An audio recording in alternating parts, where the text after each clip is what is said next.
The sudden, dead silence of my house was deafening. One moment, I was on a crucial Zoom call. The next, the world had gone black. My internet, the lifeline of my remote job and my sanity, was completely, utterly gone. A deep, guttural sigh escaped my lips. This couldn't be happening. Not again. I stepped outside, my stomach a knot of dread, only to see her Karen, the self-appointed queen of our HOA, standing over the utility box with a triumphant, malicious smirk. My heart slammed against my ribs. Was she really? A cold, hard click echoed in the air as she snapped a set of heavy-duty wire cutters shut, the severed fiber optic cable dangling from the jaws. My blood ran cold. The audacity, the sheer, unmitigated gall. What in God's name do you think you're doing, Karen? I demanded, my voice tight with a rage so fierce it felt like it might tear me apart. Her head snapped up, her triumphant sneer instantly replaced by a look of wide-eyed innocence. It was a practice performance, one I'd seen 1,000 times before. "Oh, honey," she cooed, her voice dripping with faux sweetness. "I was just doing a little community maintenance. The lines were looking so messy. And the board has a rule about that. You know, community maintenance." My vision blurred with fury. My entire life, my livelihood, had just been reduced to a messy line. It was a sickening, patronizing lie. But the twisted knot in my gut told me this was a new level of war. A personal attack I couldn't ignore. I took a deep breath, trying to steady the tremors in my hands. The sight of her pristine, unbothered face, framed by a perfectly coiffed bob, was an insult. I knew this was a confrontation I couldn't win with just my words. Her lies were a shield, and she'd been using them to terrorize the neighborhood for years. There was the time she claimed my perfectly manicured rose bushes were invasive and destabilizing the curb appeal. There was the time she insisted my daughter's chalk drawings on our driveway were graffiti. But this was different. This was a direct, criminal act. I had to be smart. I couldn't let my anger get the best of me. Not this time. With a shaky resolve, I held my phone up, my camera app open and recording. "Karen, tell me what you did." On camera. Her face went slack for a millisecond before the mask of feigned concern slid back into place. "Oh, goodness. What a strange question. I just told you. I was cleaning up. My. Why are you being so hostile? Darling." She simpered, backing away from the box. A silent groan of frustration escaped me. The woman was a professional manipulator. She would never admit it. As she pranced away, the sound of her expensive sneakers on the asphalt a cheerful, mocking beat, I felt a deep sense of despair. Would anyone believe me? Who would take the word of a frustrated young guy over the flawless reputation of the HOA's most devoted member? I had no physical evidence. Not really. Just a severed wire and my word against hers. But as I walked back inside, defeated, a small, forgotten detail sparked in my mind. The security camera, my home surveillance system, tucked away discreetly under the eaves of my garage. It faced the street. It faced the utility box. My heart leaped. A wild, frantic bird beating against the cage of my ribs. Could it have caught her? Could it have captured the exact moment of her crime? The hope was so fragile, so terrifyingly beautiful, that I was afraid to believe it. I immediately went to the monitor, my fingers fumbling with the keyboard. The footage from the last hour played on the screen. A silent, grainy movie of my quiet street. My breath hitched in my throat as I fast-forwarded to the crucial moment. And there she was, the glint of steel in her hand, the deliberate, measured snip, the triumphant look on her face as she did it. The evidence was irrefutable. It was a moment of pure, unadulterated joy. But it was a fleeting joy. The next hurdle was what to do with it. She would deny it. Of course. She'd claim it was doctored, manipulated. Her husband, a prominent lawyer, would defend her. My evidence was a flimsy thread against the full weight of her social and financial power. So I had to get creative. I knew I couldn't just present the video and expect justice. I had to set a trap, a public one, to corner her with her own lies.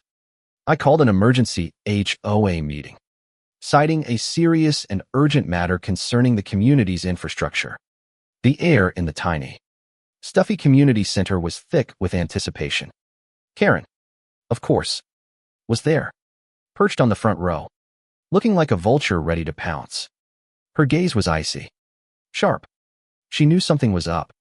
I could feel her eyes on me, trying to dissect my calm demeanor. I started by presenting the facts: the internet outage, the severed cable, the cost to repair it. Then, I opened the floor to her. I wanted her to speak first, to dig her own grave. She didn't disappoint. She launched into a long, rambling monologue about how I was a difficult resident, how I was slandering her good name, how she had only been trying to help by reporting the dangerous and unsightly wires. She painted a vivid picture of a concerned, benevolent neighbor, a pillar of the community, trying to rein in a rebellious newcomer. She even got a few sympathetic murmurs from her usual sycophants. Her voice was an arrow, aimed directly at my credibility, and I could feel it piercing my confidence. The room was starting to turn against me. My hands, hidden under the table, were shaking. But then, as her voice reached a crescendo, I spoke. Karen, I interrupted, my voice a quiet, calm contrast to her bombast. I appreciate your version of events, but I have another. With a dramatic flourish, I connected my laptop to the projector. The room went silent. The only sound was the whir of the projector fan. The grainy video filled the wall. Her face, her triumphant smirk, her wire cutters. All of it. A stark, undeniable reality. A collective gasp rippled through the room. Karen's face, once a mask of smug confidence, went white. Her jaw went slack, and the color drained from her cheeks. The projector light illuminated the beads of sweat that formed on her upper lip. The silence was agonizing. The video played on a loop. The glint of the cutters, the snap, the triumphant look. Over and over, her own face, her own actions, became her own accuser. I don't know what that is, she stammered, her voice a thin, reedy whisper. That's not me. It's doctored footage. It has to be. But the words lacked conviction. Her eyes darted around the room. Desperate. Trapped. Her usual loyalists were looking away, their faces a mixture of shock and embarrassment. One of the neighbors, a kindly old woman named Mrs. Peterson, who had initially sympathized with Karen, stood up slowly. Karen, she said, her voice trembling. I saw you standing by the box. I just didn't want to believe it. The dam broke. The lies. The denials. The years of manipulation. All of it came crashing down. Karen's carefully constructed world of power and self-righteousness was disintegrating before her very eyes. Her head dropped. Her perfect bob a pathetic, defeated curtain. The silence in the room was now a heavy, oppressive blanket. The HOA board, their faces grim, moved swiftly. The video was undeniable proof of her crime. She was not only stripped of her position on the board, but also presented with a bill for the damages and a warning of legal action. Her husband, the lawyer, looked at her with a look of pure, unadulterated shame. He didn't even try to defend her. He just turned and walked out. She was alone, exposed, her years of manipulation and control reduced to a few pathetic, stammered excuses as she gathered her purse, her hands shaking, her veneer of superiority completely gone. I felt a flicker of something unexpected, pity. She was a deeply unhappy, insecure woman who had tried to find power by controlling others. And in the end, it had all come crashing down. As I walked out of the meeting, the evening sun casting long shadows, I felt a sense of peace. Justice had been served. But it wasn't a victory of malice. It was a victory of truth. The community had seen the real Karen, the one who existed beneath the facade. It was a reminder that the truth, no matter how hard it is to find, always finds a way to reveal itself. We all have a choice to make every day, to live honestly, with integrity, or to build a house of cards with lies. Karen's house had just collapsed. Now, The community would have a chance to rebuild, to learn to trust each other again. It was a long road, but it was a hopeful one. We can all be better.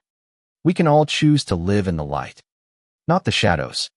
What do you think was the most surprising turn of events in this story? And do you believe Karen's downfall was a moment of pure justice or a sad end to a troubled life?